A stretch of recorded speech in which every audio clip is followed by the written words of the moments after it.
Mike told me you're a fan of the show. You watch the show. Yeah, absolutely. Like some would say this show has changed my life. No, Wow. I'm not even kidding. Like I'm not even kidding. Do we want to get into this? Yeah. I mean, sure. I mean, toot our horns, brother. Well, okay. Since I know this is an important episode to you, stay close to that mic. Okay. Yeah, okay. there you go. You're crushing it. All right. So craziest thing. So I filmed this Netflix show, insane experience. Yep.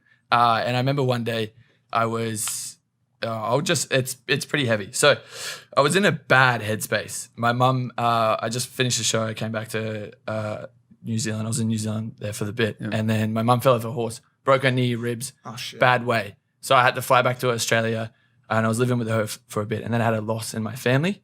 And then someone really close to me tried to kill himself in the space of a week. And I remember just sitting there, I was asking my girlfriend at the time, don't want to name names, but you can figure it out. I was like asking her to pretty much just be my friend. I was like, I'm the support system for my whole family right now. I need a friend. I need you to be here for me. But she just got flown out to Vegas by like her ex and they were having a crazy time. And I was telling her everything that was going on. She's like, you're saying this to ruin my trip. And I remember just being like so heartbroken. I was like, look, here's exactly what's going on. Like I'm destroyed. Anyway, I was laying in bed one night and you had this crazy guy on here called Charlie Rocket. Oh, yeah. And I remember I posted it straight on my Facebook.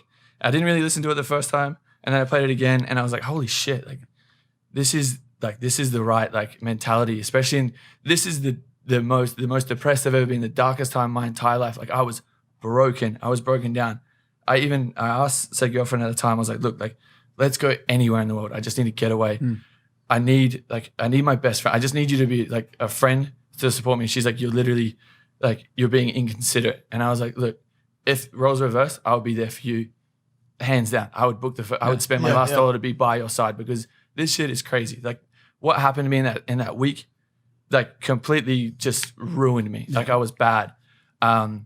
Anyway, so I asked her to fly. I was like, look, wherever you want to go. She's like, nah, you're asking way too much.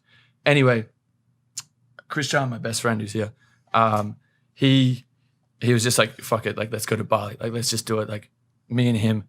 And I had your podcast playing. And then the thing that stuck with me was winning streak. Yeah. And I remember being at Bali, I was just like absolutely off my head, destroyed. Like I didn't know how to deal with this type of depression. I didn't know what to do. So I was getting blackout drunk.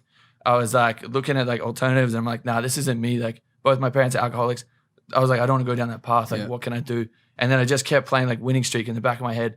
Crazy. And I'm like, I need to remind myself. So I ended up getting it tattooed on my hand. I cannot believe this. On my hand. You got a winning streak tattoo? Yeah, winning streak. So get a tight on that. Remind myself every single day. Like I was depressed. Like, because of our bad. podcast with Charlie Rocket. And I was like the worst. Like the point where I was just like this is the end for me. Like I was bad. Oh my God. This is amazing. So as you know, the only thing on my wall, you don't know this, but the only thing on my wall in my bedroom is winning streak. What? Now it says winning steak. Because the R fell off, so it says winning steak. But at first, fantastic. But at first it was winning streak, and that Charlie Rocket episode touched a lot of people, man. That was a very important episode of Impaulsive. Crazy. But it's always interesting to me. We love our fans, but I always love to hear people from the industry that watch the show. Like for you know, people that make the same kind of content as us, it's exciting. And when did you start watching?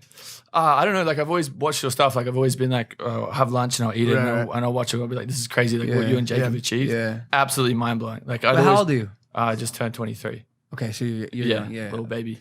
But yeah, so I remember like I'd always watch your stuff, and then the podcast came around and I started like tuning in here and there. I think the Riley Reid episode really locked me in. I was like blocked a lot of people in.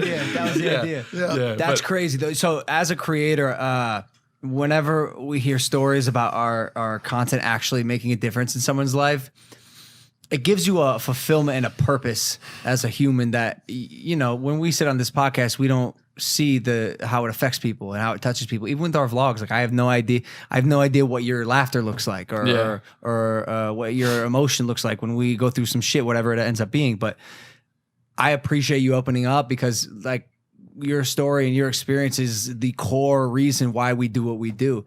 At the end of the day, we can sit here and talk about a bunch of shit, but But if you can take something with it and change your life for the better, it's crazy. Because you've been on quite the winning streak, it looks like. Yeah. Winning streak. Come on. But mind you, I've sent that video to all my friends. Anytime anyone's been upset, like one of my friends, Al, is dealing with a crazy thing that's happening with his mum. Yep. I'm like, literally, watch this. Like, watch it and listen. Like, it's going to change your life. And it did for me. And now, like, me and Charlie are boys, and he's coming to LA and he wants to like link up. That is crazy. Crazy. Man. Like crazy. And I never thought when I watched it, like I wrote down my little quantum. This is my book from the show, by the way. Shut up. Yeah. You did a quantum book? Yeah. So we got this book on the show. It was like one of the cutout scenes, but we wrote like a letter to ourselves on the show, like what we'd say to ourselves at the start. But I guess it was a little bit too mushy to put in because it's reality TV. They just want to see people have sex and make idiots of themselves. Yeah. Crazy. I got drunk. I threw it at a wall, so it doesn't actually work.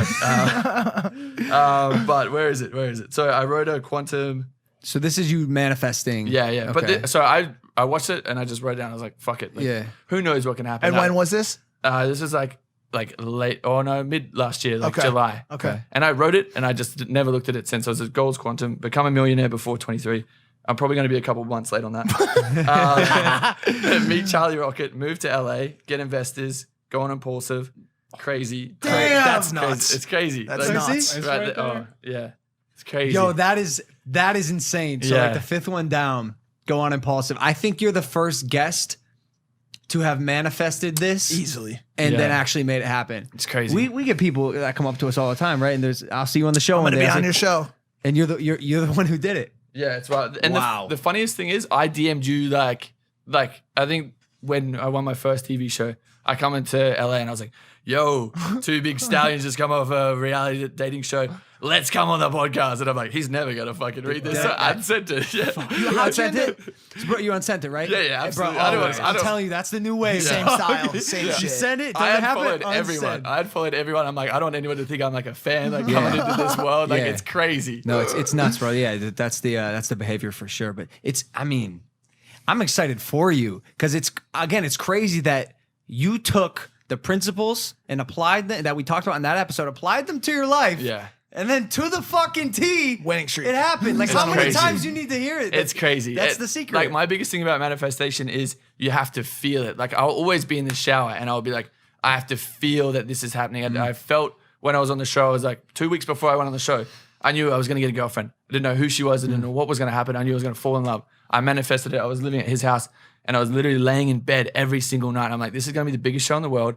I'm going to find love. Yep. I'm going to do exactly everything that I've like never thought I'd ever be able to do.